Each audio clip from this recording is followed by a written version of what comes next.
à Dieu. Je vous souhaite la bienvenue à la session de développement des dirigeants.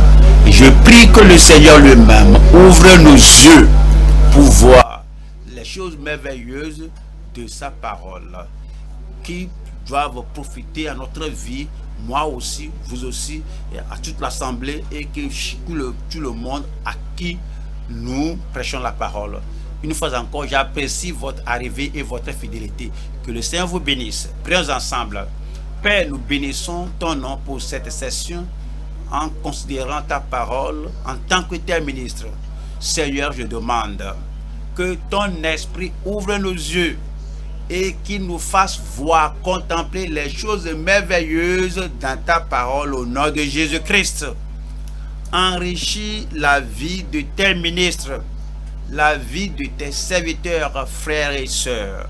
Et je prie, Seigneur, que cet enrichissement, cette illumination nous fasse avancer, être proactifs et productifs, féconds dans l'œuvre du Seigneur plus que jamais, au nom de Jésus-Christ. Nous te remercions parce que tu nous as exaucés.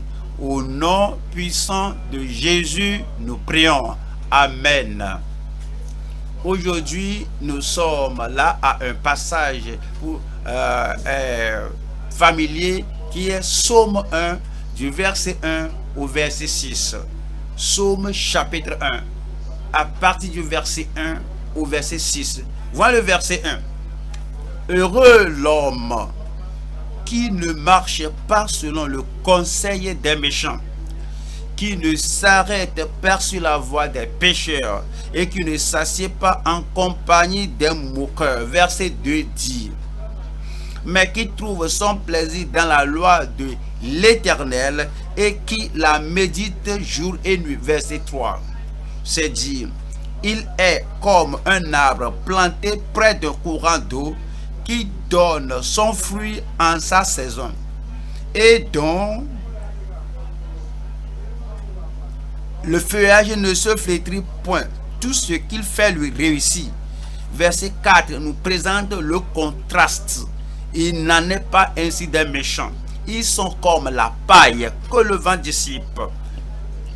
Et c'est dit que ni les pécheurs dans l'assemblée des justes. C'est pourquoi les méchants ne résistent pas au jour du jugement, ni les pécheurs dans l'assemblée des justes, car l'Éternel connaît la voie des justes et la voie des pécheurs mène à la ruine. Comme nous voyons sur verset 1, c'est dit là-bas, disant que heureux l'homme. Au fait, dans le sens original, on nous a dit que heureux est cette personne. Donc, ce n'est pas un homme sans visage, ce n'est pas un homme abstrait dans l'air, en l'air qu'on ne peut pas sinon identifier. Et heureux l'homme. De tout ce qui est dit dans le psaume, on peut dire que voici l'homme là, numéro un homme de Dieu. L'homme de Dieu dans le sens qu'il n'est pas injuste, il n'est pas impie, il n'est pas pécheur, il n'est pas moqueur. Il s'est mis à part des gens qui sont du monde. Qu'est-ce que vous allez dire de cet homme? C'est un homme sauvé. Nous voulons aller au-delà de cela. C'est un homme sanctifié. C'est un homme qui s'est mis à part et qui ne va pas marcher, qui ne va pas s'assier, qui ne va pas se tenir, qui ne va pas s'assier, qui ne va pas s'asseoir en compagnie des moqueurs. Et il suit le conseil du Seigneur, la voie du Seigneur. Alors c'est un homme de principe. C'est un homme qui a décidé que voici la façon dont je dois marcher, voici le lieu où je dois me tenir, voici le siège que je dois prendre pour ma position assise. Et il médite la parole de Dieu et cela lui fait quelque chose. Et l'homme l'a fait quelque chose. Ce qu'il fait, la parole de Dieu dit que cela va réussir. Il n'est pas comme l'impie, il n'est pas comme la balle que le vent emporte, que le vent souffle. Comme on voit un tel homme, oui, un ministre peut se mettre à la place de cet homme. On peut dire heureux est le ministre là qui ne marche pas selon le conseil des méchants, qui ne s'arrête pas sur la voie des pécheurs et qui ne s'assied pas en compagnie des moqueurs. Alors, beaucoup de personnes viendront en esprit. Ouais, comme vous pensez à cet homme, vous pouvez avoir Moïse en tête, Josué, Néhémie, qui ne vont pas marcher selon le conseil de Sanballat ou de Tobia, ou des gens qui diront que oui, viens se cacher ici parce qu'ils sont après toi. Heureux est cet homme-là, heureux est ce ministre-là. Arrivé au Nouveau Testament, vous allez penser à Pierre et à Paul qui est là-bas. Heureux est cet apôtre-là qui ne va pas marcher et selon le conseil des méchants. Les méchants vont te dire que nous vous avons pas défendu de prêcher en ce nom-là parce que vous avez rempli Jérusalem de cette doctrine. Et Pierre et Jean vont leur répondre que nous sommes des gens de principe, nous sommes sous l'autorité du Sauveur et nous n'allons pas marcher selon votre conseil, nous n'allons pas me tenir sur la voie des pécheurs, nous n'allons pas nous asseoir en compagnie des moqueurs. Les pharisiens et les sadducéens et ces hérodiens, eux sont eux qui étaient venus pour dire que vous êtes ses disciples, nous sommes ceux de Moïse. Mais ces ministres, ils sont des gens, ils sont des hommes qui sont bénis par le Seigneur. Qu'est-ce que vous dites d'être bénis par Dieu? Parce qu'ils sont venus à Dieu, ils sont repentis de leurs péchés, ils sont bénis par Dieu, ils sont bénis en Christ. À cause de ce que Christ a fait sur la croix de Calvaire, ils sont bénis. Ils sont bénis dans la parole, la bénédiction de la parole les atteint, la bénédiction de la parole prend effet dans leur vie. Ils sont bénis dans le ministère. Comme vous le voyez, être baptisés dans le Saint-Esprit, poussés par le Saint-Esprit, ce qu'ils font, vous allez voir qu'ils sont bénis dans le ministère. Ils sont bénis dans leur vie personnelle. Heureux l'homme. Voici l'homme dont nous parlons aujourd'hui et nous faisons l'application de ce psaume à la vie d'un ministre. À la vie d'un ministre. Quand nous considérons ce psaume et nous parlons de la fécondité d'un ministre véritablement heureux. La fécondité d'un ministre véritablement heureux. Alors le titre est divisé en 3 parties. Premier point, les caractéristiques et la bénédiction des ministres fidèles. Deuxième point, la méditation et la libéralité d'un messager fervent, les messagers qui portent le message de la croix, du salut, de la grâce. La méditation et la libéralité des messagers fervents. Maintenant, nous allons au troisième point, le mystère et la brûlure des mercenaires inféconds.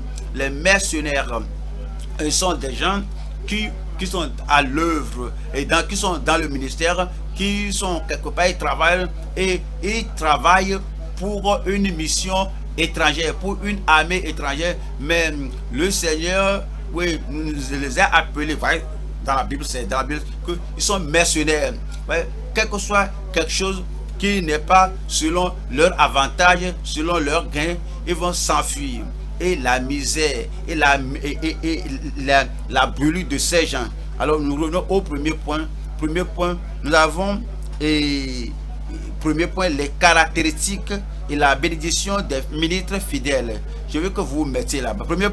Premier verset dit: heureux l'homme qui ne marche. Heureux l'homme. Comment pourrez-vous être en position d'être béni, d'être une personne qui est perpétuellement heureux, béni dans chaque domaine dans sa vie? Heureux l'homme, heureux le ministre, heureux cet enfant de Dieu. Et il y a des choses qu'on remarque sur sa vie. Il s'est dit que heureux l'homme qui ne marche pas selon le conseil des méchants. Il y a les méchants qui vont lui prodiguer des conseils. Ils vont dire que voici ce qu'il faut faire.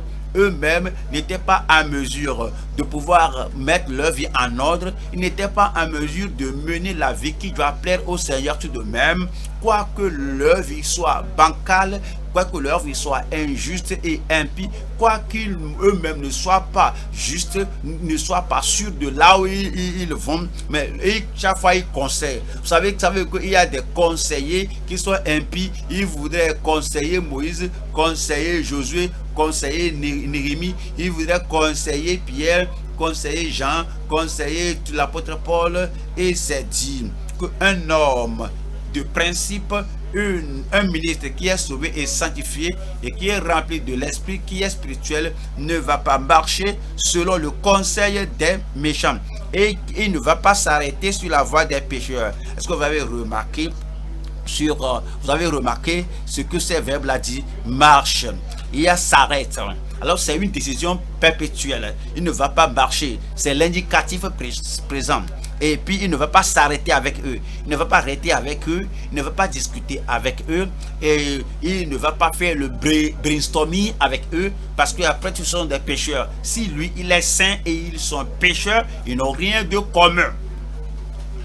Eux, ils croient au principe du monde. Et ce saint de Dieu, ce serviteur de Dieu, croit à la voix du Seigneur. Il n'y a rien qui les unit. Alors ils ne vont pas s'arrêter ensemble, ils ne vont pas rester ensemble. Il ne va pas apprendre des hommes occultistes, il ne va pas apprendre de ceux qui ne connaissent pas le Seigneur, et il ne s'assied pas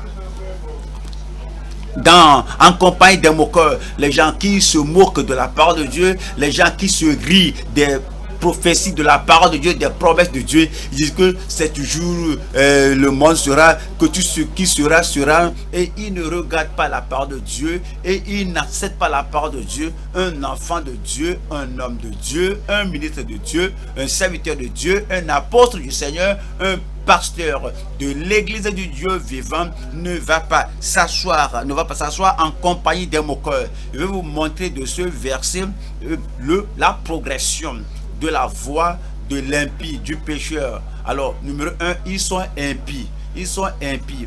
Dans leur vie, ils ne pensent pas à Dieu, ils n'évitent pas Dieu. Dieu n'est pas dans leur pensée. Alors, ils sont des gens séculiers. Alors, ils sont tels et ne pensent à rien, ils ne pensent pas à ce que Dieu dira, ce que Dieu va l'aider à faire. Numéro 1, ils sont seulement impies. Dieu n'est pas dans leur esprit. Finalement, alors, et puis ils sont des gens qui sont pécheurs, ils transgressent, ils commettent des iniquités, ils font quelque chose, non seulement ils n'invitent pas Dieu dans leur vie, dans ce qu'ils font, mais aussi et délibérément, perpétuellement et pratiquement, ils pêchent contre Dieu. Et numéro 3, ils viennent au lieu maintenant, non seulement ils sont impies, non seulement ils sont pécheurs, maintenant ils se rient, ils s'en rient, ils se moquent des choses positives, des choses pratiques. Alors, avoir encore ce verset qui dit, qui ne marche pas, c'est pas seulement marcher simplement, c'est pas quelque chose de permanent. Ce que les rétrogrades et les pécheurs font, tout d'abord ils commencent à marcher avec ces gens, avec les impies, et puis alors ils vont s'arrêter. C'est comme, faut pas qu'on se déplace, arrêtons ici et puis régler ça, arrêtons ici et disons tout ce qu'on veut écouter. Alors dis-moi tout ce que je vais faire. Et puis finalement, ils vont s'asseoir maintenant en compagnie des moqueurs. Mais le ministre qui veut être fécond et heureux, quelles sont les caractéristiques d'un tel homme, d'un tel ministre, d'un tel serviteur de Dieu? Je vais voir 3 points ici, 3 choses dans la vie d'une telle personne. Premièrement, et la naissance à travers le sang. Sans être né de nouveau, le Seigneur Jésus a dit en Jean 3 que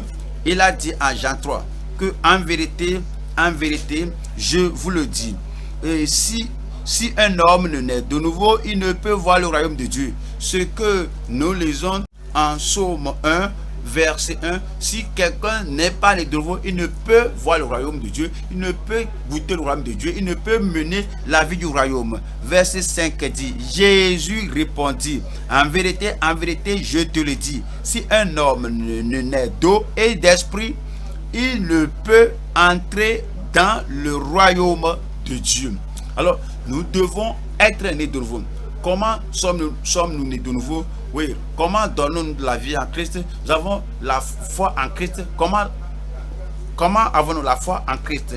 1 Pierre chapitre 1 verset 18.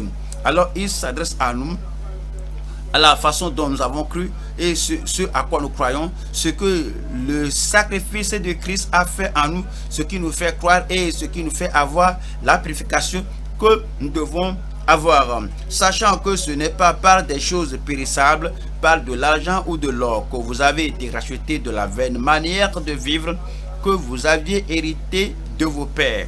Verset 19 nous dit: mais par le sang précieux de Christ, comme d'un agneau sans défaut et sans tache. C'est ainsi que nous venons à cette nouvelle naissance, la naissance au travers de son sang. Maintenant, quel est le comportement? Quel est le style de vie? Rappelez-vous, nous parlons de l'homme là en particulier. Rappelez-vous que nous parlons du ministre et c'est vous. Rappelez-vous que nous parlons d'un messager du Seigneur.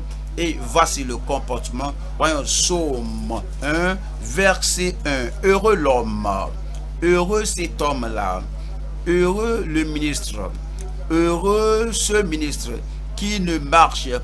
Alors voici son comportement, qui ne marche pas selon le conseil des méchants, qui ne s'arrête pas sur la voie des pécheurs et qui ne s'assied pas en compagnie des moqueurs. Pourquoi? Verset 2. Parce que c'est dit au verset 2, Psaume 1, 2, qui dit: mais qui trouve son plaisir dans la loi de l'Éternel et qui la médite jour et nuit.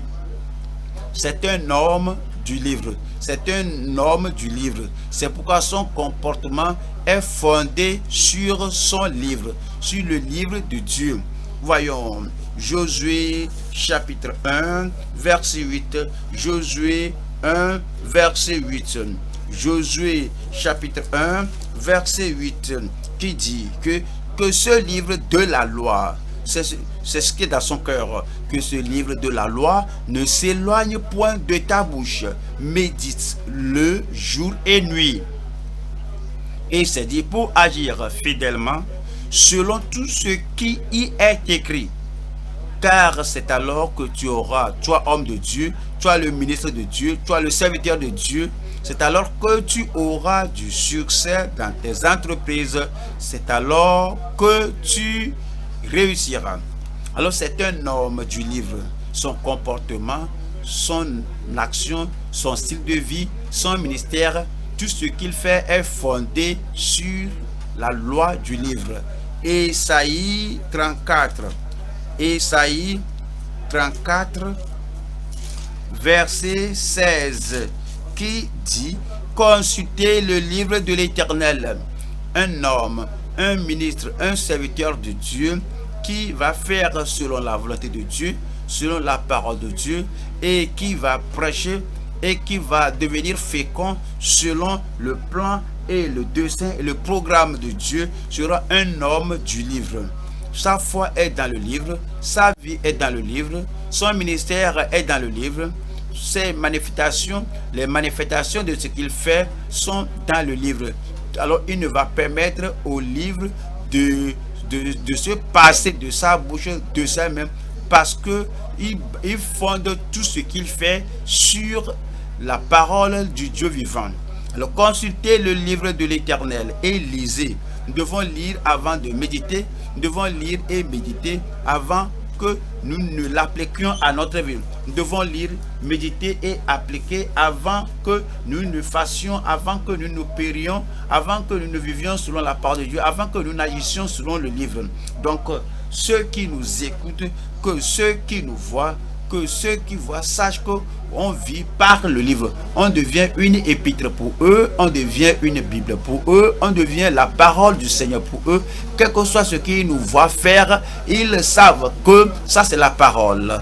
Consultez le livre de l'Éternel et lisez. Aucun d'eux ne fera défaut. Ni l'un ni l'autre ne manqueront, car sa bouche l'a ordonné. C'est son esprit qui les rassemblera.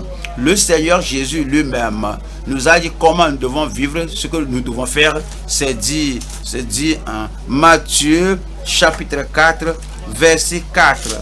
Matthieu 4, verset 4, qui dit: Jésus répondit, il est écrit, chaque fois il vit selon ce qui est écrit, que vous saurez que mon Père m'a enseigné, même tel que je le dis, Ainsi, je le fais. Lorsque le diable est venu le tenter, lorsque l'impie vous aborde, lorsque le pécheur vient à vous, lorsque le moqueur vous aborde et il essaie de vous prodiguer ses conseils, que voici comment il faut marcher, il essaie de vous dire là où il faut s'asseoir, vous vivez selon ce qui est écrit. Et il est écrit, l'homme ne vivra pas de pain seulement, mais de toute parole qui sort de la bouche de Dieu. Et où est-ce que la parole là se trouve? La parole qui sort de la bouche de Dieu, cela se trouve dans le livre de Dieu. Donc, ce ministre, si vous êtes un réel ministre, un réel serviteur de Dieu, vous êtes né de nouveau au travers du sang de l'agneau. Non seulement ça, vous devez vous comporter, agir et prêcher de façon à tout fonder sur la parole de Dieu. Comme nous revenons au psaume 1, verset 1, c'est dit: heureux l'homme qui ne marche pas selon le conseil des méchants, qui ne s'arrête pas sur la voie des pécheurs et qui ne s'assied pas en compagnie des moqueurs. Heureux l'homme. Quelles sont les bénédictions que le psalmiste a stipulées? Que si vous êtes enfant de Dieu, un homme de Dieu et une femme de Dieu, vous êtes croyant dans le Seigneur, vous êtes serviteur, ministre de l'évangile, un ministre de Dieu, les bénédictions qui sont accentuées, les bénédictions qui sont mentionnées. Quelles sont les bénédictions et comment peut-on avoir ces bénédictions? Psaume 2, verset 12. Baisez le Fils de peur, baisez le Fils, aimez le Fils, attachez-vous au Fils, affectionnez-vous au Fils, acceptez la loi du Fils, le Fils de Dieu, aimez-le, baisez le Fils de peur qu'il ne s'irrite et que vous ne périssiez dans votre voie, car sa colère est prompte à s'enflammer. Voici ceci: heureux tous ceux qui se confient en lui. Quand il dit heureux l'homme, qui est cet homme-là? L'homme là qui se confie en lui, en toutes choses, il se confie au Seigneur. Autant de ministères, il se confie au Seigneur. Autant de pandémies, il se confie en lui. Autant d'un problème, d'une dévastation sur le plan mondial, et il se confie au Seigneur. Heureux tous ceux qui se confient en lui. Psaume 32, verset 1. Cela nous dit aussi comment on a cette bénédiction, la bénédiction de cet homme, la bénédiction de l'homme, la bénédiction du ministre. Heureux celui à qui la transgression est remise, à qui le péché est pardonné. Verset 2. Heureux l'homme à qui l'Éternel n'impute pas d'iniquité, et dans l'esprit duquel il n'y a point de fraude. Et ainsi l'homme là est béni, ainsi il est heureux parce qu'il a mis sa confiance en Dieu, parce qu'il a mis sa confiance, sa foi en l'Éternel, et à cause de cela, les péchés confessés, les péchés sont pardonnés, les péchés sont lavés. À cause de cela, il est libre et réellement affranchi, et le Seigneur ne lui impute plus de péché. Et que c'est une bénédiction, c'est la bénédiction de la sanctification. Psaume 34, versets 8 et 9. Cela parle maintenant de la bénédiction de l'homme là, et la bénédiction qui vient sur cet homme là. L'ange de l'Éternel campe autour de ceux qui le craignent, et il les arrache au danger. L'ange de l'Éternel campe autour de ceux qui ne vont pas marcher selon le conseil des méchants, les gens qui ne vont pas s'asseoir sur la voie des pécheurs, les gens qui ne vont pas s'asseoir en compagnie des moqueurs. Un tel homme craint Dieu, le Seigneur va le bénir en le délivrant. Verset 8. Verset 8 dit: l'ange de l'Éternel. Verset 9. Sentez, voyez combien l'Éternel est bon. Heureux, c'est la bénédiction ça, heureux l'homme qui cherche en lui son refuge. Psaume 40 nous dit: verset 5. Psaume 40, verset 5. Encore ici, cela décrit l'homme heureux, l'homme béni. Heureux l'homme qui place en l'Éternel sa confiance. Ouais, l'accent, c'est qu'il se confie en Dieu, il a mis sa foi en Dieu, donc sa confiance n'est pas en ses pécheurs, sa confiance n'est pas en ses impies, en ses moqueurs, sa confiance absolue est en l'Éternel et ne partage pas sa pensée, son esprit, sa vie avec les pécheurs, avec les impies et avec les moqueurs. Heureux l'homme qui place en l'Éternel sa confiance et qui ne se détourne pas vers les hautains et les menteurs. Verset 6. Tu as multiplié, Éternel mon Dieu, tes merveilles et tes desseins en notre faveur. Nul n'est comparable à toi. Je voudrais les publier et les proclamer. Mais leur nombre est trop grand pour que je les raconte. Il nous dit en Psaume 65, heureux l'homme, l'homme qui est béni, l'homme qui est favorisé, l'homme qui est honoré par le Seigneur. Il dit que heureux l'homme, Psaume 65, verset 5. Heureux celui que tu choisis, parce que l'Éternel voit qu'il s'est séparé des pécheurs, alors il veut mener la vie qui plaît à Dieu. Ici que voici le pourquoi Dieu m'a créé, parce que voici le pourquoi Dieu m'a créé, alors je veux vivre comme il le veut. Alors à cause de cela, Dieu l'a choisi d'être son enfant, Dieu l'a choisi d'être son serviteur. Alors, vous ne m'avez pas choisi, c'est moi qui vous ai choisi afin que vous alliez et que vous portez de fruits. Alors vous appelez ceci, ces gens, frères, ce ne sont pas des puissants, des grandes choses, des grandes personnes qui sont choisies, mais il a choisi des choses viles du monde pour confondre les sages. Les gens qui viennent au Seigneur, que je ne peux rien faire, je suis rien. Alors, sans toi, je serai un néant. De telles personnes sont choisies par l'Éternel. C'est dit, heureux celui que tu choisis et que tu admets en ta présence, pour qu'il habite dans tes parvis. Nous nous rassasierons du bonheur de ta maison, de la sainteté de ton temple. Psaume 84. Psaume 84. Verset 5 dit, heureux ceux qui habitent ta maison. Et ça confesse à Dieu. Heureux, verset 6, heureux ceux qui placent en toi leur appui. Ils trouvent dans leur cœur des chemins tout placés. Verset 7, lorsqu'ils traversent la vallée de Baca, il la transforme en un lieu plein de sources. Et la pluie la couvre aussi de bénédictions. Et 8, leur force augmente pendant la marche. Ceux qui sont bénis, ceux qui sont heureux, favorisés, ceux qui sont honorés, ceux qui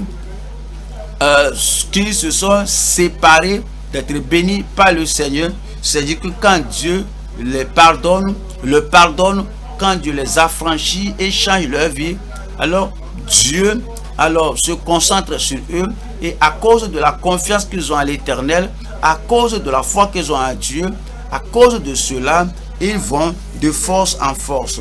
Rappelez-vous, heureux est l'homme, heureux le ministre, heureux est le serviteur de Dieu. Là, il va de force en force, il va de salut il va de salut en sanctification, de la sanctification au baptême du Saint-Esprit. Ce n'est pas que ça, il n'est pas dit que je suis faible aujourd'hui, je ne peux rien faire. La bénédiction qui vient sur une telle personne, le salut, le psalmiste nous dit que une partie de la bénédiction, c'est que il va de force en force et il se présente devant Dieu à Sion. Psaume 89, Psaume 89, verset heureux les gens qui, verset 16, heureux le peuple qui connaît le son de la trompette. Ils ne sont pas arrivés au point d'être découragés, ils ne savent plus quoi faire, ils jettent leur âme. Je suis découragé, je suis déprimé, et je suis dans la vallée.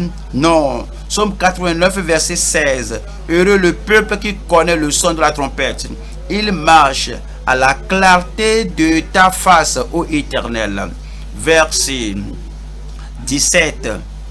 Verset 17. Ils se réjouissent sans cesse de ton nom. C'est ainsi, ils ont la voix du Seigneur, ils ont la joie du Seigneur qui fait leur joie. Le jour de l'adversité, alors ils se réjouissent. Le jour où les amis sont là, le jour de problème, où les ennemis les environnent, ils sont contents, ils savent qu'ils sont plus qu'aux vainqueurs. Donc, ils se réjouissent sans cesse de ton nom et ils se glorifient de ta justice. C'est dit au verset 18. Car tu es la gloire de sa puissance. Rappelez-vous, heureux l'homme, cet homme qui est béni dans la gloire du Seigneur, dans la force du Seigneur, il se réjouit et il s'en glorifie. Alors, c'est dit que c'est ta faveur qui relève notre force. 19 dit, car l'Éternel est notre bouclier. C'est un homme heureux, est un homme béni. Le bouclier du Seigneur est sur lui. Le Saint d'Israël est notre roi. Les anges l'environnent. Les anges le protègent. À cause de cela, il est un homme béni. L'Éternel est notre bouclier. Le Saint d'Israël est notre roi. C'est dit au psaume 94. Psaume 94, verset 12.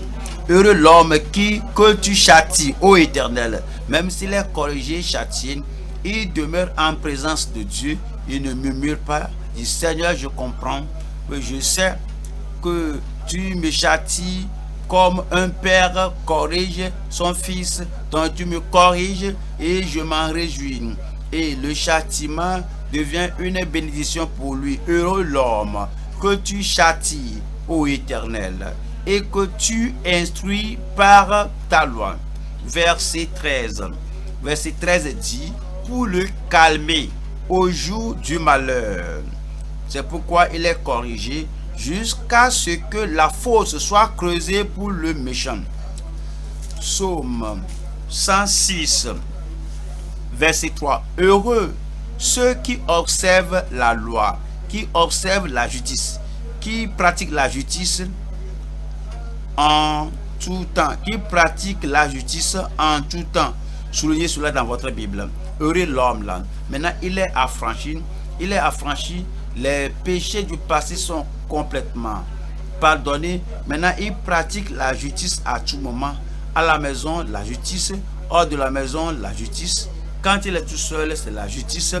Et quand il est parmi les gens, il pratique la justice.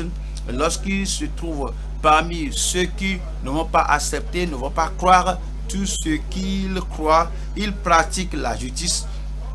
Il va au village, il est pour la justice. Il est dans la ville, il est pour la justice. Partout où il se trouve, il sait que je suis ici pour représenter Dieu. Je suis ici pour être pour mon Seigneur. Je suis ici pour faire tout ce qui plaît au Seigneur. Donc, il pratique la justice en tout temps. Psaume 19. Psaume 119. L'homme béni, l'homme heureux. Qui sont les gens là qui sont bénis? Heureux ceux qui sont intègres dans leur voie, qui marchent selon la voie de l'Éternel. Ils ne vont pas marcher sur la voie des pécheurs. Ils ne vont pas s'arrêter sur la voie des impies. Ils ne vont pas s'asseoir en compagnie des moqueurs. Mais heureux ceux qui sont intègres dans leur voie, qui marchent selon la loi de l'Éternel. Verset 2. Heureux ceux qui gardent ses préceptes, qui le cherchent de tout leur cœur. Et tout ce qu'il fait sur la voie du Seigneur, tout ce qu'il fait dans le ministère, tout ce qu'il fait dans le service du Seigneur, il apporte sa force, son cœur, sa connaissance, sa force, sa puissance. Alors il cherche le Seigneur, il sert le Seigneur de tout son cœur. Verset 3 qui dit, qui ne commettent point d'iniquité et qui marche dans ses voies. C'est un homme heureux, c'est un homme béni. Psaume 128, verset 1. Psaume 128, verset 1. Heureux tout homme qui craint l'Éternel. Chaque fois, il est contrôlé par la crainte de l'homme, par la crainte de Dieu de moins. Il n'est pas contrôlé par la crainte de l'homme, il n'est pas contrôlé par la crainte des pécheurs, des impies, des moqueurs. Pas du tout. À tout moment, il dit que comment Dieu apprécie ceci, comment Dieu va-t-il voir ceci, comment Dieu va-t-il récompenser ceci, comment Dieu va-t-il évaluer ceci, parce que l'homme là craint l'Éternel à tout moment. Heureux tout homme qui craint l'Éternel, qui marche dans ses voies. Voilà la bénédiction maintenant, verset 2. Verset 2 dit, tu jouis alors du travail de tes mains, tu es heureux, tu seras béni, tu seras favorisé, tu seras béni, tu seras gai, tu es heureux, tu prospères.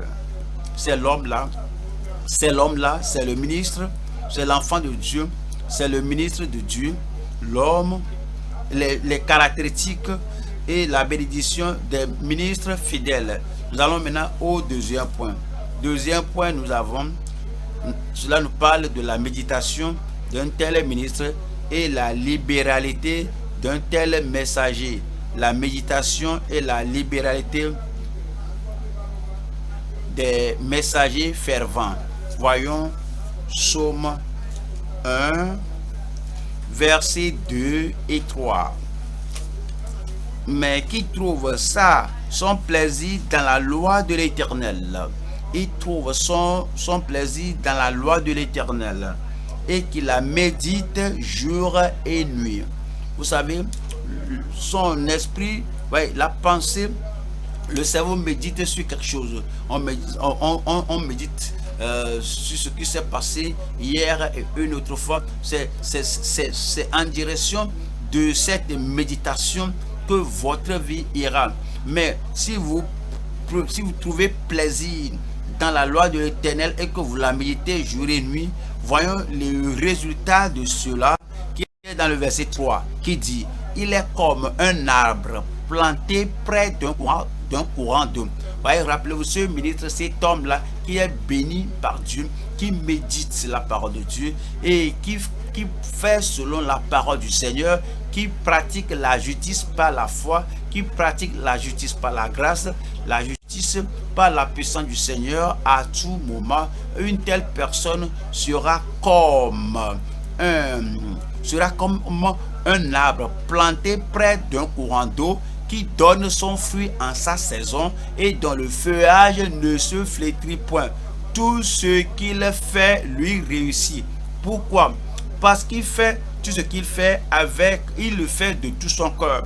Tout ce que ton cœur trouve à faire, fais-le de toute ta force, de toute ta pensée, de tout ça, ta grâce, de tout tes talents, parce qu'il n'y a rien que tu puisses faire après la mort. Tout ce que tu trouves à faire aujourd'hui, ce que je peux faire pour le Seigneur aujourd'hui, ce que je peux faire pour l'église du Dieu vivant aujourd'hui, ce que je peux faire pour les croyants aujourd'hui, pour faire le progrès dans les choses du Seigneur, tout ce qu'il fait lui réussit, parce qu'il le fait par la foi. Tout ce qu'il fait par la foi va réussir, parce qu'il le fait par la parole, par la direction, par la conduite de la parole de Dieu. Tout ce qu'il fait lui réussit, parce qu'il le fait pour l'expansion du royaume de Dieu.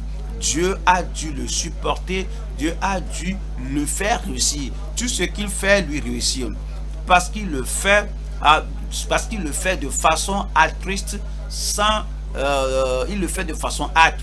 sans égoïsme. Sa sagesse est là, son cœur est là, sa passion est là. Tout ce qu'il fait lui réussit, tout ce qu'il fait de tout son cœur pour Dieu, pour l'expansion du royaume, pour le bonheur des autres. Tout ce qu'il fait lui réussit.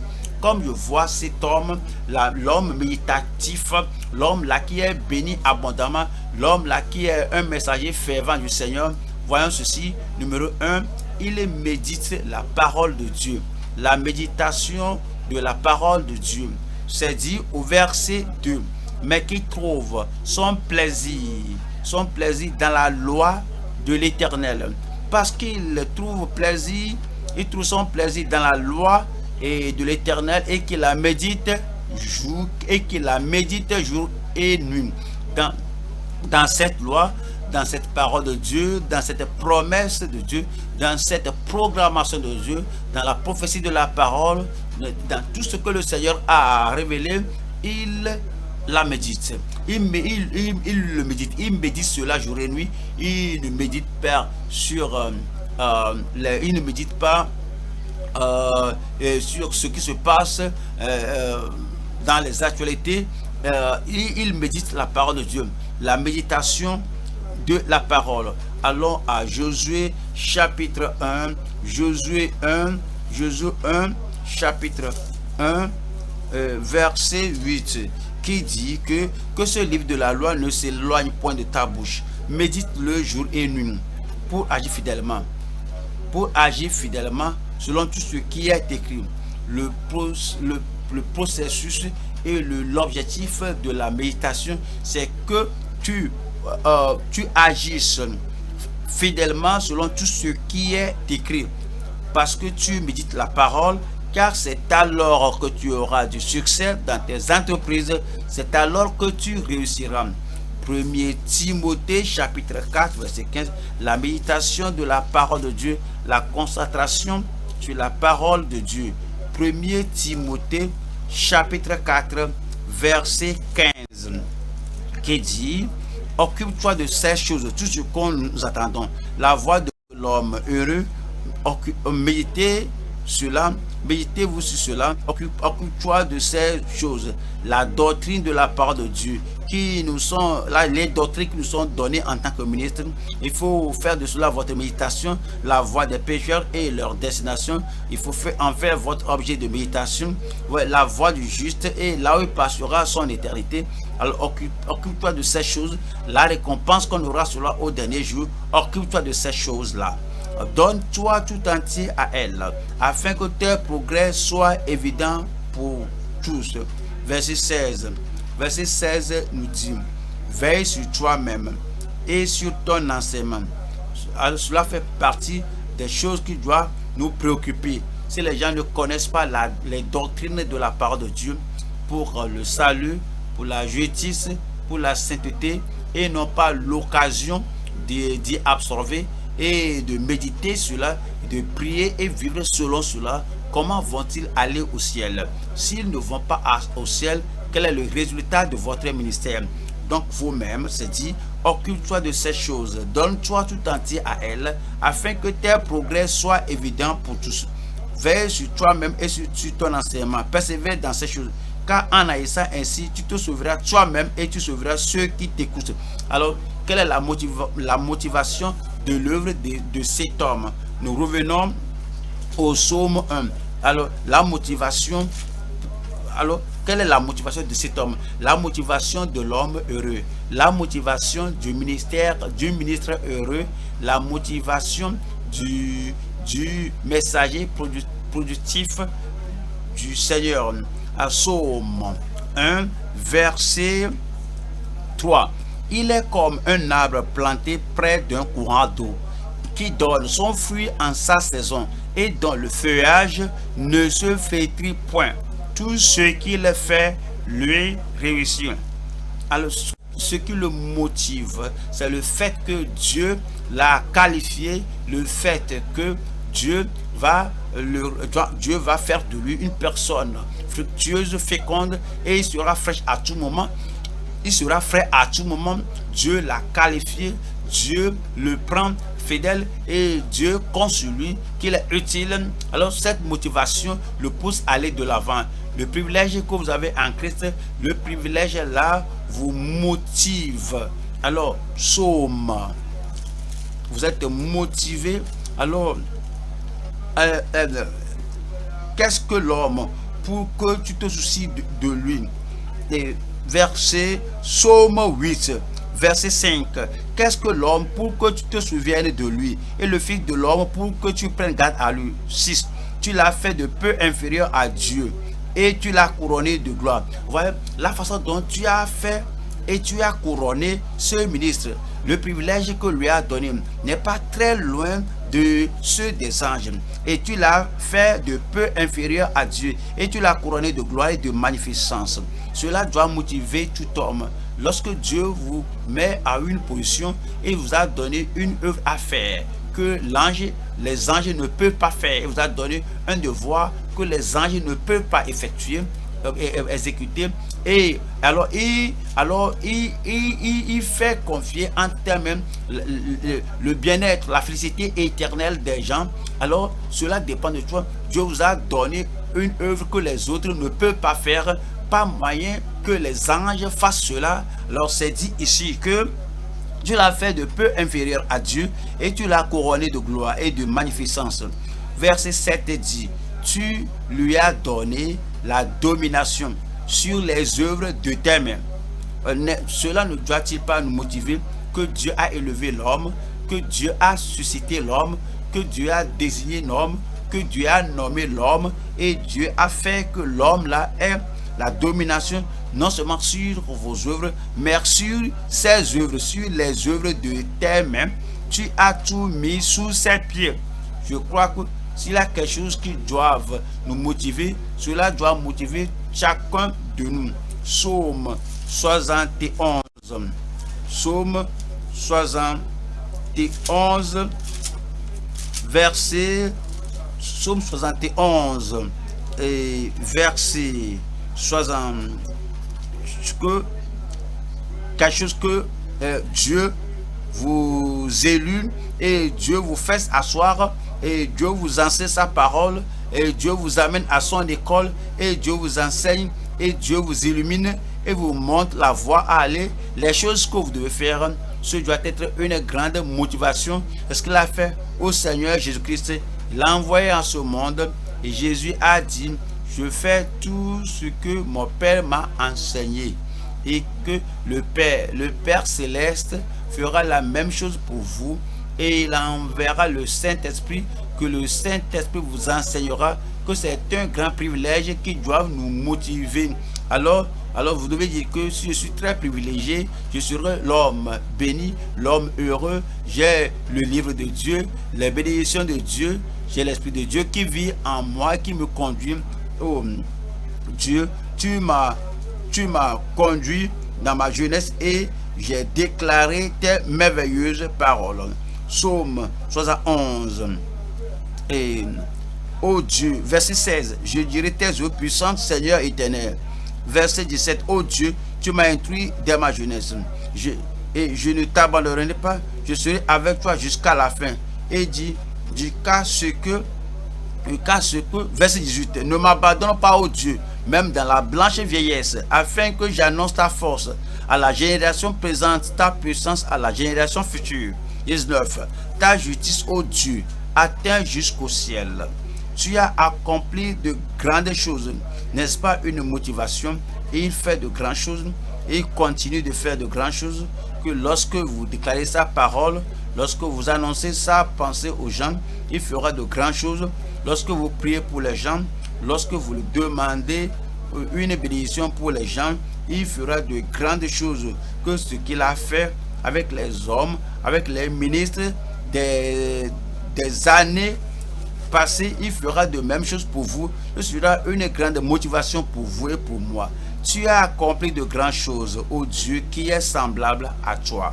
Psaume 73, verset 24. Tu me conduiras par ton conseil. C'est la motivation.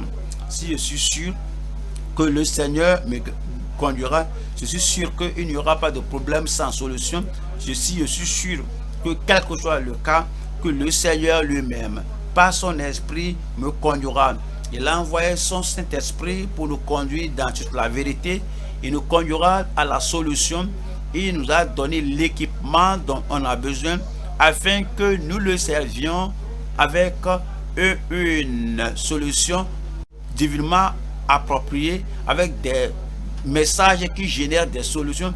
À cause de cette conduite, nous serons bien motivés. tu me conduiras par ton conseil, puis tu me recevras dans la gloire. Vous savez que la gloire vient à la fin de notre service, à la fin de notre service au Seigneur. Ce sera une grande motivation pour nous.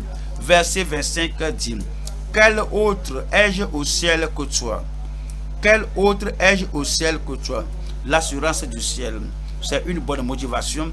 Le fait que Dieu est là nous attendant et il planifie le meilleur pour nous sur la terre, c'est une grande motivation. Et sur la terre, je ne prends plaisir qu'en toi. Verset 26 qui dit: ma chair et mon cœur peuvent se consumer. Dieu sera toujours le rocher de mon cœur et mon partage. N'est-ce pas une grande motivation? Quel que soit ce que le monde retient, quel que soit ce que le monde ne donne pas, il dit que tu es mon partage. Verset 27. Car voici ceux qui s'éloignent de toi périssent. Tu anéantis tous ceux qui te sont infidèles. Verset 28 qui dit: pour moi, m'approcher de Dieu, c'est mon bien. Il y a beaucoup de choses à avoir, il y a beaucoup de choses à obtenir, il y a beaucoup de choses à avoir comme avantage. Il y a la force pour le ministère, la force pour le chemin. Il y a beaucoup de choses pour nous lorsqu'on s'approche de Dieu. Pour moi, m'approcher de Dieu, c'est mon bien. Je place mon refuge dans le Seigneur éternel afin de raconter toutes tes œuvres. Maintenant, on a vu la méditation d'un messager fervent. On a vu la motivation pour l'œuvre. Alors, voyons maintenant la multiplication pour les ouvriers. La multiplication des ouvriers.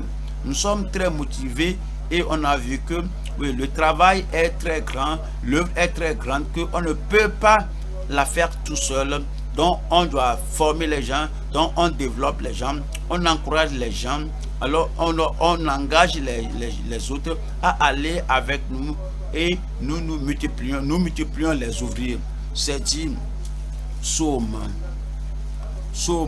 68, verset 12. Le Seigneur dit la parole. Alors il donne la parole du salut, de la grâce, de la vie éternelle. Le Seigneur dit une parole et les messagers de bonnes nouvelles sont une grande assemblée, une grande armée.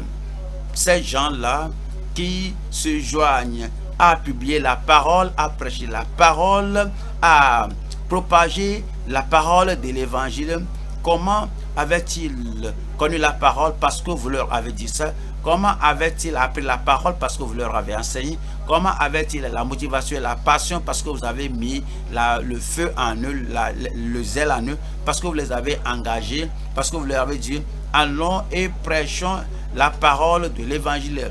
Le Seigneur dit une parole, il vous donne la parole, vous leur avez donné la parole, vous leur avez donné la parole, vous leur avez enseigné, vous les avez motivés, vous avez mis le zèle, la passion, le feu en eux. Alors, et les messagers de bonnes nouvelles sont une grande armée. Actes des apôtres, chapitre 8, verset 4. Ceux qui avaient été dispersés allaient de lieu en lieu annonçant la bonne nouvelle de la parole. Comment était-il arrivé à ce niveau? Les apôtres leur avaient donné la parole et leur ont enseigné la parole. Vous voyez, tous ces gens qui étaient convertis le jour de la Pentecôte et ces gens qui étaient convertis après, ouais, ils persévéraient dans la doctrine, ils persévéraient dans l'enseignement des apôtres et dans la rupture du pain. Et parce qu'ils ont été développés, ils étaient formés, ils étaient engagés, ils étaient enrôlés dans l'œuvre du Seigneur. Comme ils étaient dispersés, maintenant voici la seule chose qu'ils pouvaient faire. Alors ils l'ont fait de tout leur corps, de toute leur force, de toute leur énergie, ils l'ont fait de toute leur passion. C'est dire que ceux qui avaient été dispersés allaient de lieu en lieu annonçant la bonne nouvelle de la parole. Est-ce que nous pouvons dire cela des ouvriers qui passent au travers de vous? Est-ce qu'on peut dire cela des membres de l'église qui passent par votre ministère, que vous avez la parole, vous leur avez transformé, passé la parole, vous avez la doctrine, vous leur avez transmis la doctrine, vous avez le zèle, vous leur avez passé le même zèle, vous avez le feu, la passion, vous leur avez passé cela, et maintenant, partout se trouve dans leur maison, partout se trouve au village, partout se trouve là où les circonstances de la vie les a dispersés, et l'équipement qu'ils peuvent utiliser, le téléphone. C'est-à-dire maintenant que ceux qui avaient été dispersés allaient de lieu en lieu, annonçant la bonne nouvelle de la parole. C'est ce que nous devons continuer de faire. On nous dit en 2 Timothée chapitre 2, 2 Timothée 2 verset 2. Et ce que tu as entendu de moi en présence de beaucoup de témoins, quelles sont les choses? La parole de salut, la parole de la sanctification, la parole de l'évangélisation. Quelles sont ces choses-là? La parole de la doctrine de Dieu. Quelles sont ces choses-là? La parole qui nous apprête pour l'avènement du Seigneur. Et ce que tu as entendu de moi en présence de beaucoup de témoins, confie-le à des hommes fidèles. Il ne faut pas soustraire de la parole. Confie-le à des hommes fidèles. Il ne faut pas ajouter à la parole. Confie-le à des hommes fidèles. Il ne faut pas modifier la parole. Confie-le à des hommes fidèles. Et il ne faut pas gâcher votre vie pour ceux qui ne sont pas fidèles, pour les gens qui ne sont pas stables, qui ne veulent pas demeurer dans la parole, qui ne veulent pas demeurer en Christ. Tout d'abord, il faut les faire fidèles à la parole. Quand vous voyez que la grâce de Dieu est en eux, ils sont sauvés, sanctifiés, ils sont stabilisés, ils sont stables, ils sont affermis, ils sont fermes. Alors, ils sont maintenant prêts d'être fidèles. Donc, vous leur confiez l'œuvre, vous leur confiez le ministère. Alors, vous n'allez pas vous arrêter. Vous allez continuer de prêcher, d'enseigner la parole. Lorsque vous formez ces gens-là, lorsque vous les engagez, alors confie-le à des hommes fidèles qui soient capables de l'enseigner aussi à d'autres. Je prie que Dieu nous donne la grâce, que Dieu nous donne tout ce dont on a besoin de faire pour que, au travers de vous et de moi, que nous continuons d'aider les gens qui doivent être ce qu'ils doivent être. Voyons Éphésiens 4, verset 11. Éphésiens 4, verset 11. Alors il parle des gens que Dieu lui-même, au travers de Jésus-Christ, a suscité et il a donné les uns comme apôtres, les autres comme prophètes, les autres comme évangélistes, les autres comme pasteurs et docteurs. Pourquoi?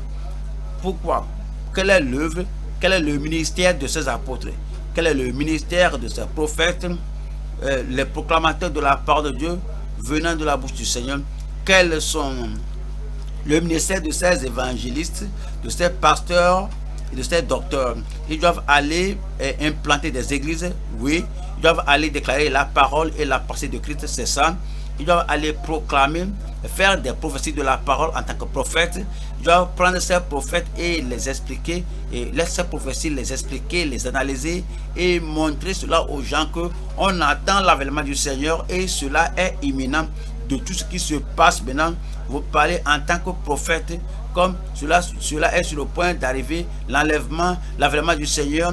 C'est ce qu'ils doivent faire. Qui sont les évangélistes? Ce sont les gens qui doivent aller au-delà de leur quartier, de leur communauté. Ils proclament la parole, ils prêchent la parole et les pécheurs viennent dans le royaume. Les pasteurs, les docteurs, ils enseignaient le peuple de Dieu au cours du culte dans l'église. Ils les percent et ils les protègent, ils prennent soin d'eux, ils les préservent dans le royaume. C'est bon, mais il y a plus. Quand on voit le verset 12 qui dit: pour le perfectionnement des saints en vue de l'œuvre du ministère, les apôtres, les prophètes, les évangélistes, les pasteurs, les docteurs, ils doivent perfectionner les saints, ils doivent préparer les saints, ils doivent amener les saints à maturité, ils doivent développer les saints pour l'œuvre du ministère, pour l'œuvre du ministère. Oui, le ministre heureux, c'est celui-là, non seulement qui produit des fruits pour lui-même, c'est pas seulement celui qui a des feuilles, un feuillage verdoyant pour lui-même, mais il croit et il croit aussi les autres, il perfectionne les autres, il développe les autres pour l'œuvre du ministère et de l'édification du corps de Christ. Que c'est œuvres, que ces ouvriers prennent part à l'édification du corps de Christ. Jusqu'à quand devons-nous faire cela? N'avons-nous pas fait beaucoup de formation des ouvriers et puis nous devons nous arrêter? N'avons-nous pas assez développé nos dirigeants? Maintenant on peut s'arrêter. Voilà le verset 13. 13 dit, jusqu'à ce que nous soyons tous parvenus à l'unité de la foi. La formation doit continuer, le développement doit continuer, la multiplication des ouvriers doit continuer jusqu'à ce que nous soyons, jusqu'à ce que les membres qui entrent, jusqu'à ce que les membres qui viennent, que tout le monde soit formé pour évangéliser, formé pour porter du fruit. Nous les multiplions aussi longtemps qu'il y a un membre là-bas, qu'il y a un enfant de Dieu là-bas qui n'est pas engagé. Alors on doit être motivé et on doit méditer sur le devoir que Dieu nous a donné pour multiplier ces gens. Et on prend ces membres, on les aide jusqu'à ce que nous soyons tous parvenus à l'unité de la foi et de la connaissance du Fils de Dieu, à l'état d'homme fait, à l'état d'homme parfait, à l'état d'homme productif, à l'état d'homme stabilisé, à l'état d'un homme, à l'état d'homme fait à la mesure de la stature parfaite de Christ. Cela dit que vous-même, vous n'allez pas cesser de vous développer, vous n'allez pas cesser de vous instruire, de vous illuminer, vous n'allez pas cesser de vous faire croître, vous n'allez pas cesser de vous amener vous-même à maturité, jusqu'à ce que vous parveniez vous-même à la mesure de la stature parfaite de Christ. Et les gens que nous dirigeons, et les pasteurs que nous aidons, et les ministres que nous développons, et les membres que nous développons, nous n'allons pas cesser jusqu'à ce que chacun, vous-même, tout le monde, que tout le monde vienne à la mesure de la stature parfaite de Christ. Nous allons maintenant au troisième point et nous lisons Psaume 1, verset 4.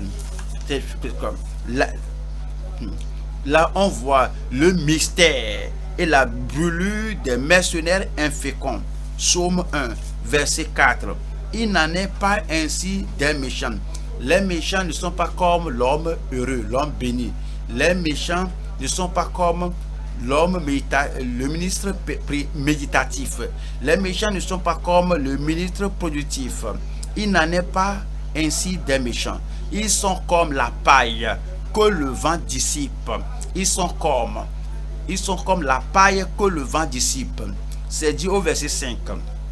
C'est pourquoi les méchants, c'est pourquoi la paille, c'est pourquoi les pécheurs, c'est pourquoi les moqueurs, c'est pourquoi ces injustes, ces impies, c'est pourquoi les méchants ne résistent pas au jour du jugement, ni les pécheurs dans l'assemblée des justes. Verset 6. Car l'Éternel connaît la voie d'un juste, il connaît la voie. Pourquoi? C'est lui qui est la voie. Et c'est la voie là que le juste emprunte. C'est lui qui a frayé la voie étroite qui mène à la vie éternelle. Et les justes passent par la porte de la repentance en Christ et ils marchent sur la voie de Dieu lui-même. Et c'est que cet homme, avant qu'il ne devienne juste, cette femme, avant que ce ministre ne devienne juste, il est passé par cette voie du Seigneur, car l'Éternel connaît la voie des justes et la voie des pécheurs même mène à la ruine. Qu'est-ce que cela veut dire? La voie des ivrognes mène à la ruine.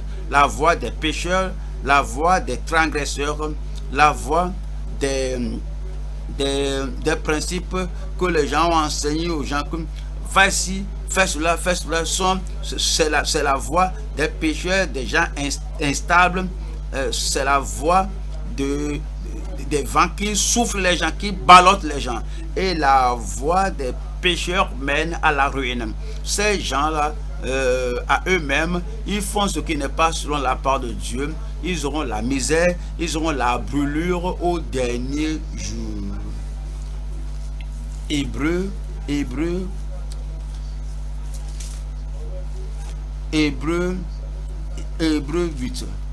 Hébreux, tous ceux qui n'ont pas la vraie valeur et ceux qui n'ont pas la vraie valeur d'un juste, alors ces choses seront jetées, rejetées et qui seront pour une malédiction et seront brûlés. La fin, c'est pour être brûlé.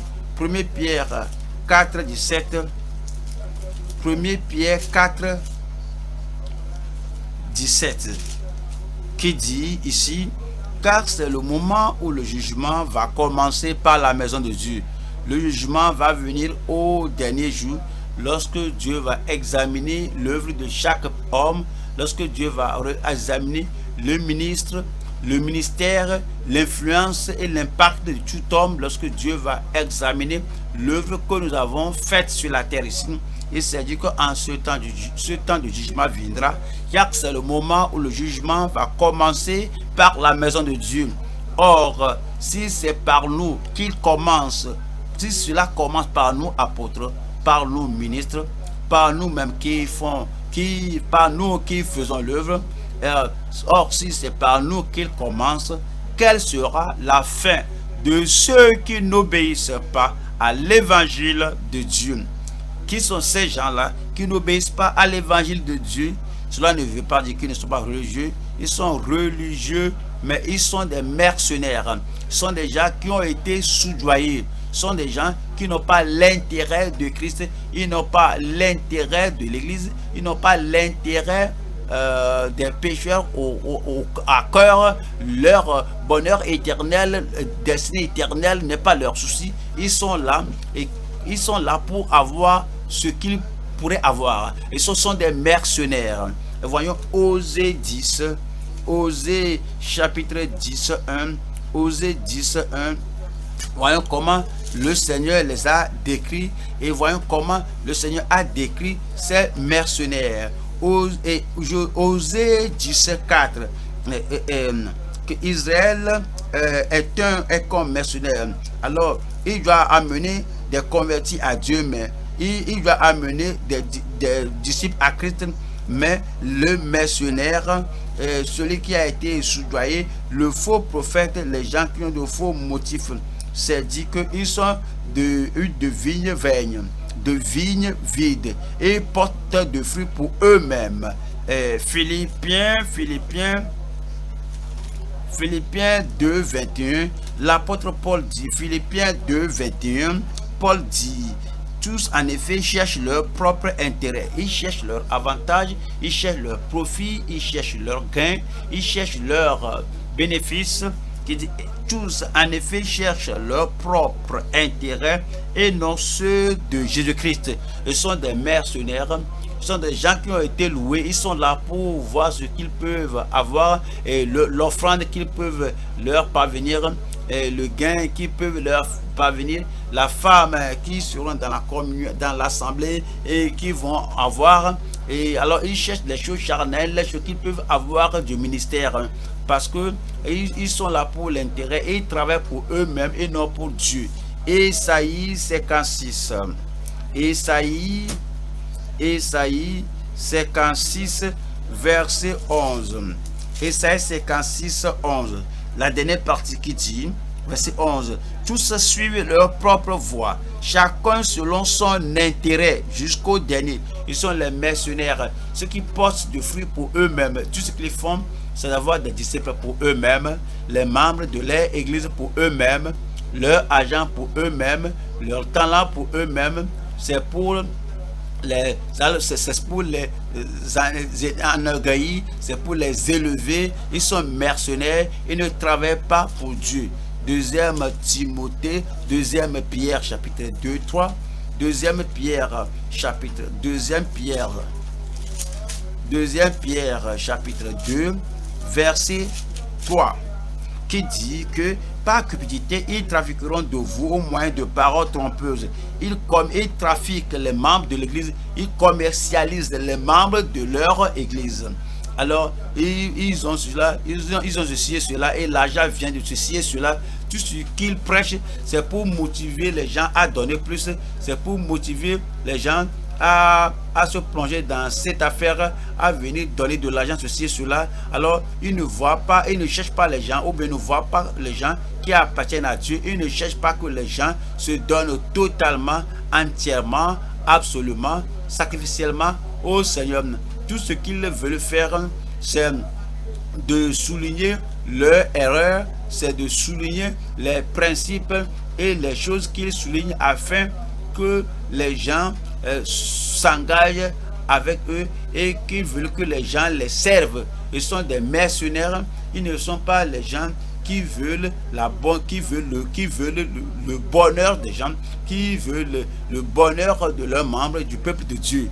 C'est dit ici que par cupidité, ils trafiqueront de vous au moyen de paroles trompeuses, eux que menace depuis longtemps la condamnation et dont la ruine ne sommeille point. Je prie qu'aucun d'entre nous ne soit ainsi au nom de Jésus-Christ. 2 Pierre chapitre 2, 2 Pierre 2, verset 15. Après avoir quitté le droit chemin, Balaam avait abandonné la bonne voie. Il ne prêchait pas la bonne voie du Seigneur, l'évangile du Seigneur. Tout ce qu'il voudrait maintenant, c'est l'argent des gens.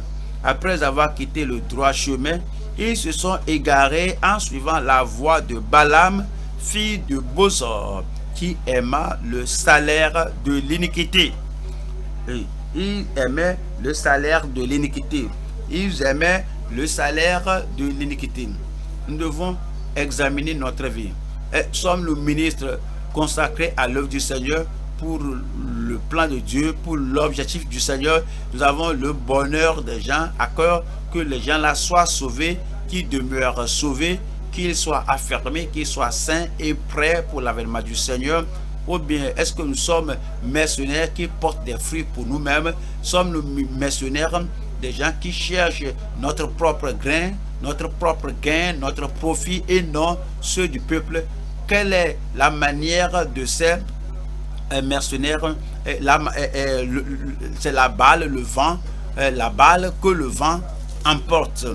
Voyons 2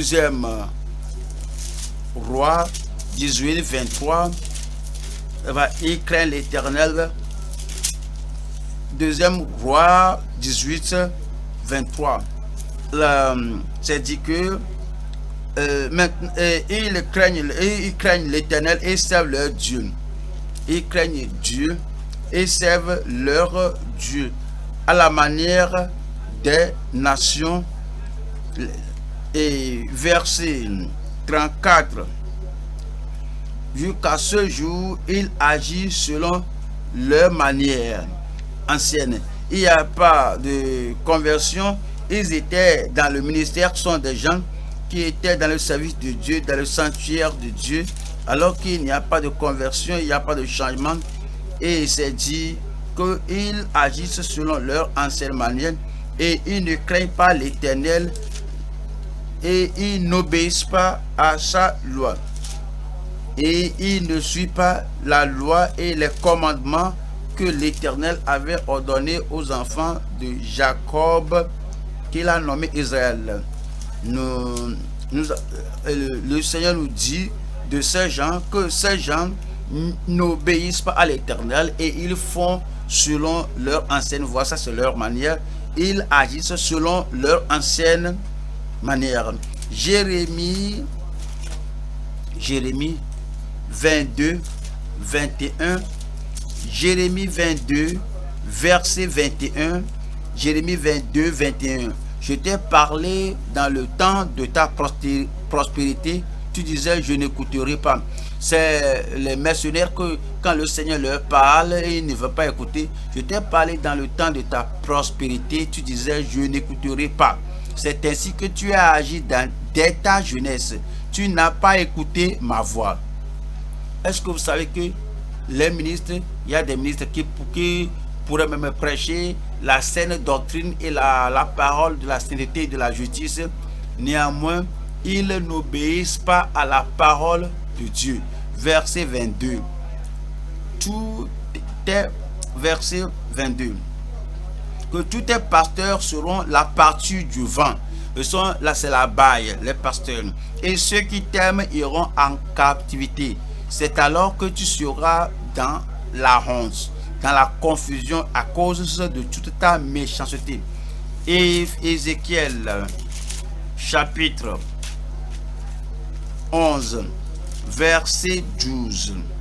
et vous saurez que je suis l'Éternel, dont vous n'avez pas suivi les ordonnances et pratiqué les lois. Lorsque Dieu parle à un ministre, à un serviteur, Dieu te parle en tant que ministre, en tant que mon serviteur, comme celui qui prêche la parole de Dieu dans ton style de vie, dans ton ministère, dans tout ce que tu fais, et tu n'as pas marché selon mes statuts. Alors ça, c'est une confrontation sévère. Et c'est dit que et pratiquer les lois. Mais vous avez agi selon les lois des nations qui vous entourent. Ça, c'est une chose très grave. Le Seigneur veut qu'on se comporte non à la manière des gens du monde, mais à la manière des enfants de Dieu. Psaume 106. Psaume 106, verset 35. La manière d'un enfant de Dieu, la manière que nous devons avoir, comment devons l'avoir. Et c'est dit que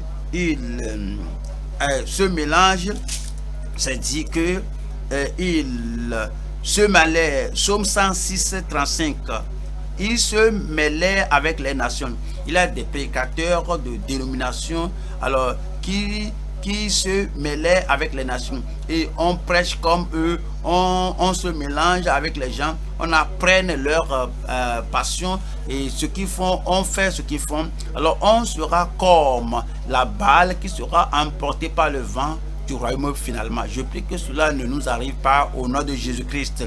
Nous avons vu les mercenaires, nous avons vu leur manière. Qu'est-ce qui fait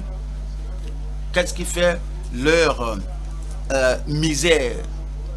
Oui, c'est la misère et non le mystère. La misère et non le mystère. Et voyons, il n'en est pas ainsi des méchants. Alors l'impie ne peut pas éviter, et il ne peut pas éviter le conseil des méchants. L'impie, ce méchant ne peut pas ça ne peut pas éviter de s'arrêter sur la voie des pécheurs. Il ne peut pas éviter d'être en compagnie des moqueurs. Ils ne vont pas pratiquer ce que Dieu veut. C'est pourquoi c'est dit qu'il n'en est pas ainsi. Verset 4, il n'en est pas ainsi des méchants.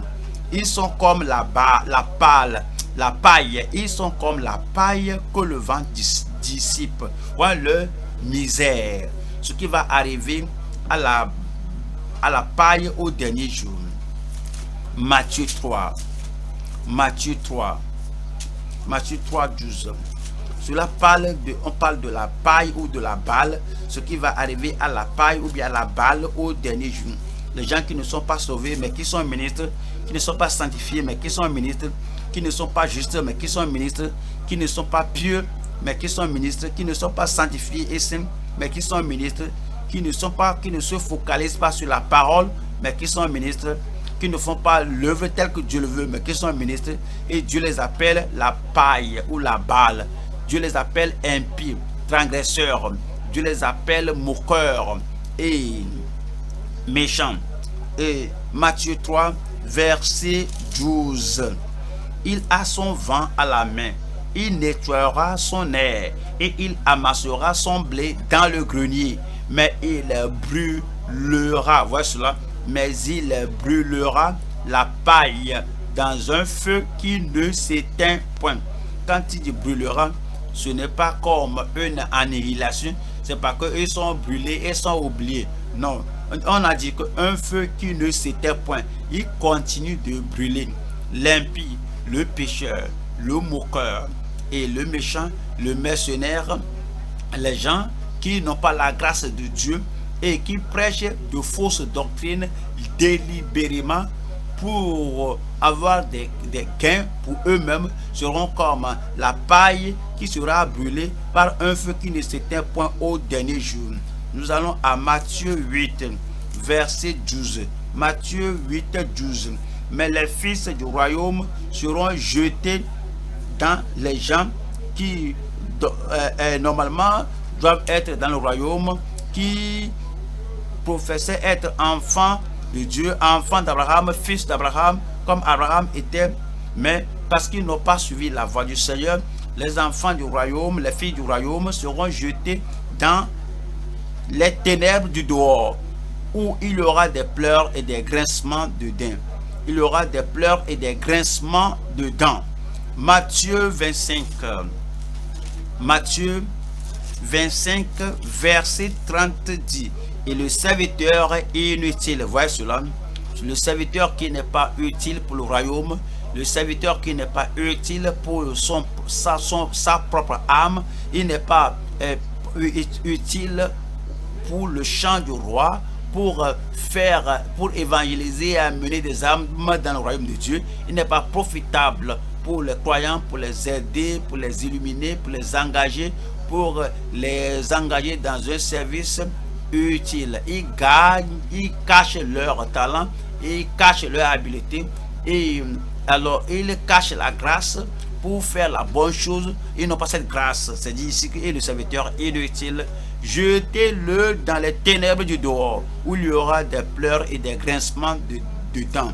Jude nous dit, Jude chapitre 1 verset 6, qu'il a réservé pour le jugement du grand jour, enchaînés éternellement par les ténèbres, les anges qui n'ont pas gardé leur dignité, mais qui ont abandonné leur propre demeure. Oui, la paille qui est emportée par le vent, par la tempête de Dieu, sera jugée au dernier jour. Verset 7. Que Sodome et Gomorrhe et les villes voisines qui se livrèrent comme eux à l'impudicité et à des vices contre nature sont donnés en exemple, subissant la peine d'un feu éternel.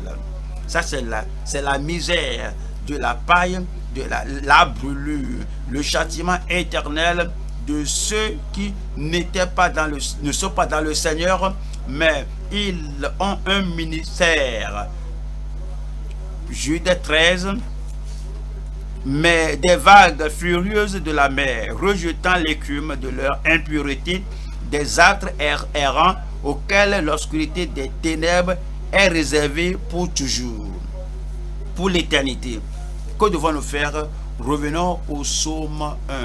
Alors cela nous dit comment nous devons faire que notre vie soit heureuse, que notre vie soit bénie, enrichie par le Seigneur. Comment nous devons faire que notre ministère soit béni? Psaume 1, verset 1. Heureux l'homme. Il faut décider aujourd'hui d'être l'homme là. Il faut décider d'être le ministre. Il faut décider d'être le serviteur de Dieu, qui est heureux le jour, heureux la nuit, qui est heureux dans le ministère, qui est béni dans la famille. Faites-vous l'homme, la femme, le ministre de Dieu qui est béni, que Dieu va regarder et Dieu dira, tu as la qualification, tu as les attributs d'être béni par le Seigneur. Heureux l'homme qui ne marche pas selon le conseil des méchants, le conseil des méchants, les pécheurs, les impies, les religieux vont essayer de vous conseiller, mais vous n'allez pas marcher selon le conseil des méchants, vous n'allez pas vous arrêter sur la voie des pécheurs. Vous n'allez pas vous arrêter sur la voie avec des pécheurs. Alors, comme ils viennent, alors vous les invitez, pécheurs, qu'est-ce que vous pensez à ce que je fais? Qu'est-ce que vous pensez à cela?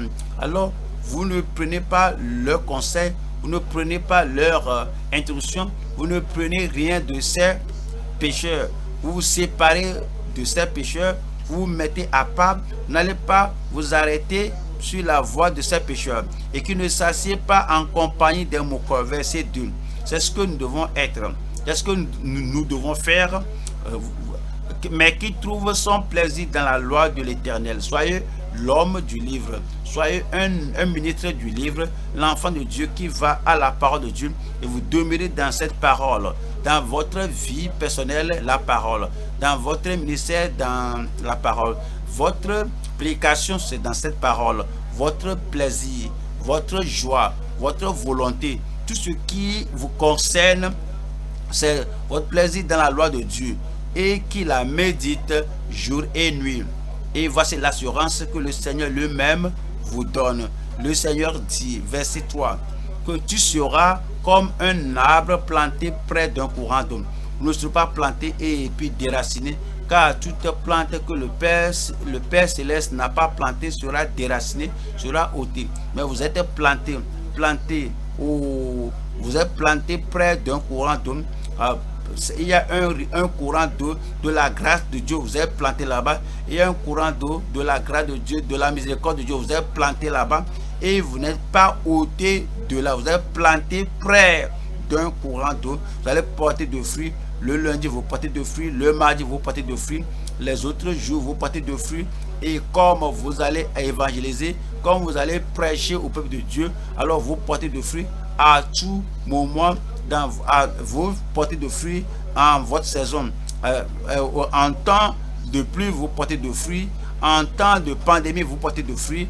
Et dans la saison où il n'y a rien qui marche, vous portez de fruits. À chaque moment dans votre vie, vous portez de fruits. Et dont le feuillage ne se flétrit point.